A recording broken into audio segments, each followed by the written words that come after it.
Anti-blackness throughout the Asian diaspora is something we don't talk about enough. Mainly in this video, I'm going to be focusing on the East Asians. This is the Chinese, Koreans, and Japanese. Now, anti-blackness is global and worldwide, so it isn't surprising to me that Asians fit in this category. It seems like everyone comes together for their hatred of black people. They get united on this. It's just funny though, because historically, black people have did nothing to anyone. We haven't did any size of people. We've never started any world wars. We've never killed off an entire group of animals just so people couldn't eat. We've never dropped nuclear bombs onto people. We haven't done anything to contribute to the rampant anti-blackness worldwide. To kick this video off, we're going to be talking about Japanese Twitter again. I did a video on this subject about 2 months ago now, and to summarize that one, Twitter introduced a new feature where no matter where you're at on the earth, everyone can see each other's tweets now because it'll get auto-translated. And Japanese Twitter stood out because they are extremely anti-black, and as these months have progressed, it's only getting worse. So this was yesterday, right? As you can see, translated from Japanese, and this is the original, sitting on the Ferrari's hood too. I really can't stand black women, and it's a group of photos, but one right here we have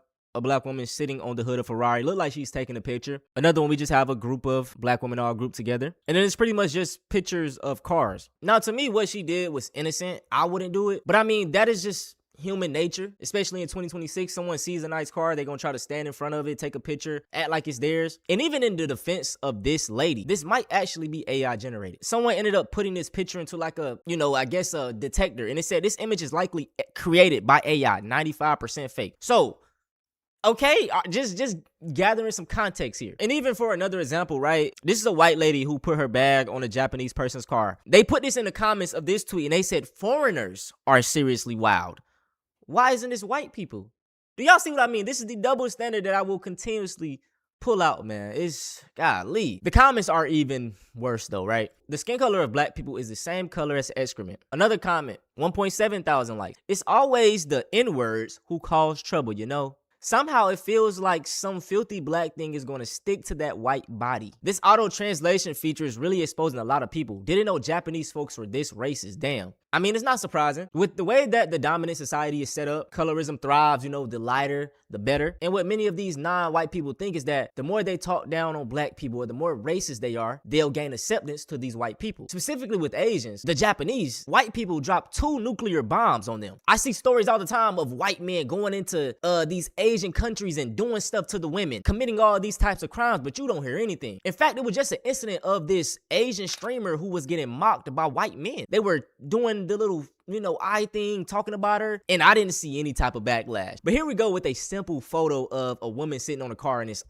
black people. Like, you know what I'm saying? A lot of these people are truly obsessed, and that is one thing that I've learned. And you continually read, especially Black American history, we are truly the only people that really constantly fight back against white supremacy. Every other group of people will just lay back and take it. Just a bunch of bitches. So I'm not surprised at all. And when I make these videos, people will be like, oh bro, you're being divisive. Why aren't you spreading more love than hate? I'm not gonna lie. I don't want to hear that kumbaya shit. The same people that leave those type of comments don't drop those in these racist threads. They don't drop these under those black fatigue videos with millions of likes, millions of views. But they want to come under my video and tell me how to feel towards this racism. And another thing, I don't want to hear the excuse of, oh, this is Twitter, it's the internet. The internet is a lot of people's real life. Just like in this instance, this dude was probably around these black women, smiling in their face, whole time snuck a picture and was talking shit about them. In real life, these people may act friendly towards you, but in the back of their mind, they feel some type of way about you. So it's like, I'm tired of that, oh, it's just the internet thing, it's this and that. Look at Chud the Builder, raising almost $500,000 for walking around saying the N-word. And literally, this is why I try to tell us that, man, we got to stick together more. Everybody else hate us. We be too harsh on each other when everybody already looking at us in disgust. I love this comment right here. You live in Japan. The population of black women is less than 1%. So why are you complaining about a non-issue? The population of black people entirely is 0.08. Basically, the average Japanese person is not coming across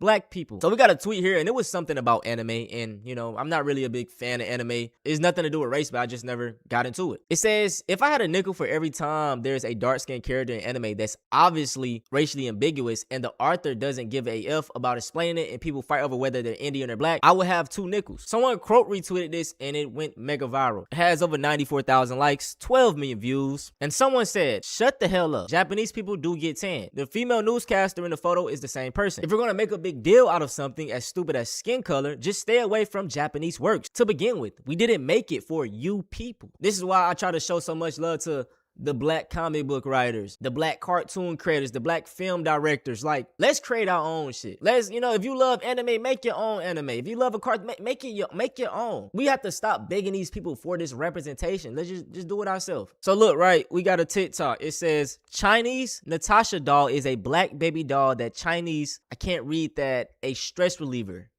So it's like a, like, just even look at how they made it. Baby squishy toy is super fun for stress relief. I can tell it's Perfect AI. small gift. Tap the link below to get yours now, lah. So you know what? I think it's real, but I think they use AI to promote it. This is a real thing, y'all. アフリカベビーのスクイーズ人形、中国版 TikTok では洋服を着せたりメイクをしたり、まるで本物の赤ちゃんみたいに遊んでる動画が大量に出てきます。これが流行った理由からの雑扱いの様子を更新。投げられたりスープかけられたり風船につけられて放たれる、このストーリー性のある動画がバズって、今中国ではナターシャを使った動画が Oh, it's a real thing, y'all.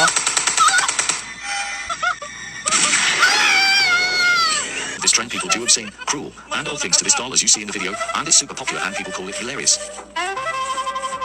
I personally have an uncomfortable pit in my stomach when I see these videos. These stress toys come in various colors, even pink, yet the trend specifically chooses this particular model. It's just like everybody has us on their mind. I keep telling y'all this, bro. We be chilling, minding our fucking business, and it's a straight shot from this person, straight shot from that person, straight shot from, like, you know what I'm saying? But nobody want to talk about the good that we're doing. I had to drop 2 back-to-back videos talking about all of the black excellence, the black doctors, the black lawyers, the black this, the black that. I ain't see videos from nobody else.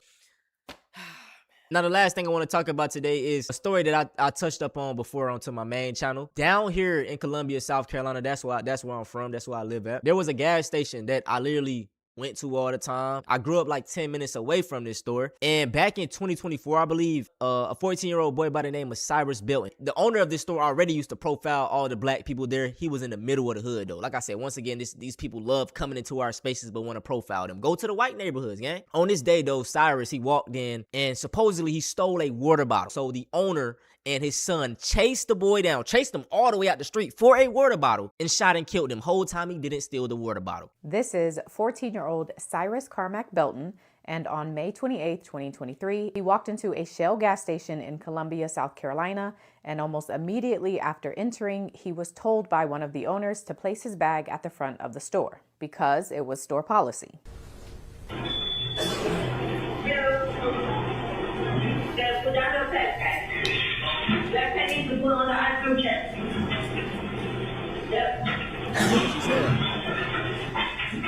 But after that, the owner proceeded to follow him around as he shopped, eventually accusing him of stealing some waters.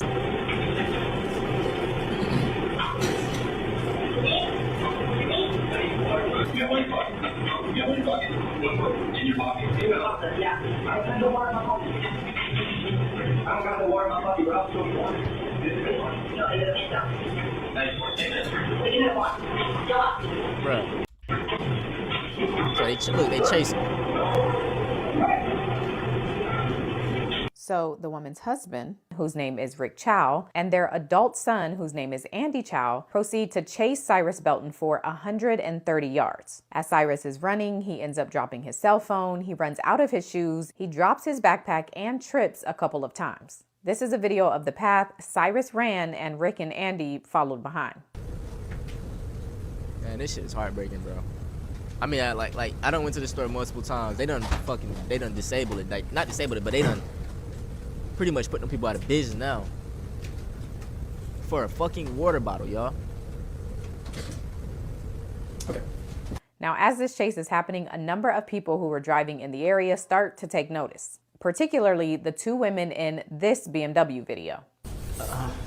I had pulled onto the lot and I stopped. At that point, I saw them, Cyrus run across the street, them chasing him. I saw Cyrus trip, but he didn't get up straight up. I thought he tripped again, and he went down. So then I drove down there when I stopped and asked if they needed help, was everything okay? Mr. Chow was in a shooting stance, where he's standing upright with his leg. Already, it's not self-defense. You're running someone down and shooting at them. And he had his arms like this. We pulled into the gas station. As we were pulling in, Cyrus was running out, and behind Cyrus was his son and Mr. Chow. So Cyrus was running out, his shoe came off, he was pumping his arms and holding his pants with the other arm. He crossed the street and he tripped over the curb. At that time he got back up. I see Mr. Chow step out, he had his arms up, and then we see Cyrus fall again to the ground. He kind of like crawled basically to the place where he passed. Somewhere in here. Yes, he was on his way back up. Mr. Chow was already like this. Did you see Cyrus Carmack Belton turn around at any point? No. Did you see him point anything at Rick Chow or Andy Chow at any point? No. And then the driver of this white car testifies about what he saw. Okay, so when he fell after he had got across the street. Okay. It was something over there that it looked like he had to trip up over or something. The first fall was real hard. Okay. Yeah, he tried to get back up, but it was more so of a stumble versus him standing straight up. Okay. It's like he stood up almost all the way up completely. He maybe took a step, if that, and that's when he shot. That shit is heartbreaking. And then there was one more eyewitness whose car wasn't caught on the video surveillance because she was coming the opposite way because she was leaving from her apartment. I seen a young man running. I heard a pop sound, and my aunt we said, "What is that?" We saw the young man go down to the ground, and we saw the older man had a gun in his hand pointed in a gun stance. My aunt said, "I just want to make sure we're seeing what we see." So we drove out real slow, and we still see Cyrus on the ground. Looked like he was trying to push himself up, like how somebody's doing push-ups, but they're shaking really bad. And he propped back down on the ground and started banging on the ground like in pain. And then my aunt, she said, "We need to get out of here." So we drove up to an empty parking lot near where the old Columbia Mall is at. And 911 had me on hold for a long time, so we hung up and we called again. As a result of being shot in the back, 14-year-old Cyrus Carmack Belton passes away, and Rick Chow is arrested and charged with murder. But Rick Chow's defense is that this isn't murder. He says it was actually self-defense or in defense of his son, Andy. And so that is what the heart of this case is all about, murder or self-defense. And that's because it turns out that 14-year-old Cyrus Carmack Belton was carrying a firearm that day. But what Cyrus did with that firearm is what's in dispute. According to prosecutors, Cyrus didn't pull out his firearm. It fell out of his pocket when he fell.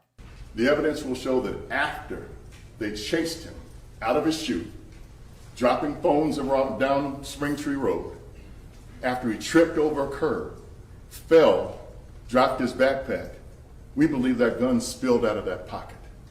And within moments after that gun spilled out of that pocket, that man shot Cyrus Carmack Belton in the back with a .45 caliber.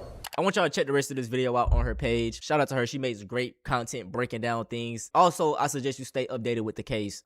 Truly sad stuff, man. I just want to say, man, you know, I don't like talking about all this racial shit. I truly don't. Me talking about this stuff is really just adding more stress on to me. But I feel for the people that just scroll online to get a piece from their hectic real life world, my black kids, the black youth, black people in general, to just see things filled with anti-blackness, right? I can feel for the teenager who's scrolling online seeing all these black fatigue videos. He see how the world feel about him. It does something to him. So for all the little black boys and all the little black girls and all the other kinfolk, man, I created this channel to have a safe place for us talk about issues that matter, man. Listen though, if you want to see some different type of content from me where we're not talking about all of this serious racist shit, check out my gaming page. It's low-key been blowing up lately, man. I only got a few videos over there. I just did a Hitman video. I love this thumbnail right here, bro. This is probably one of my best thumbnails I ever made. But if you don't want to watch any gaming content, cool. I don't need a pity sub. You only gonna kind of mess up the channel if you subscribe but don't watch the content. So anyway, if you don't like that content, don't check it out. It's cool. If you want to see something similar to this, go check out my first video on Japanese Twitter.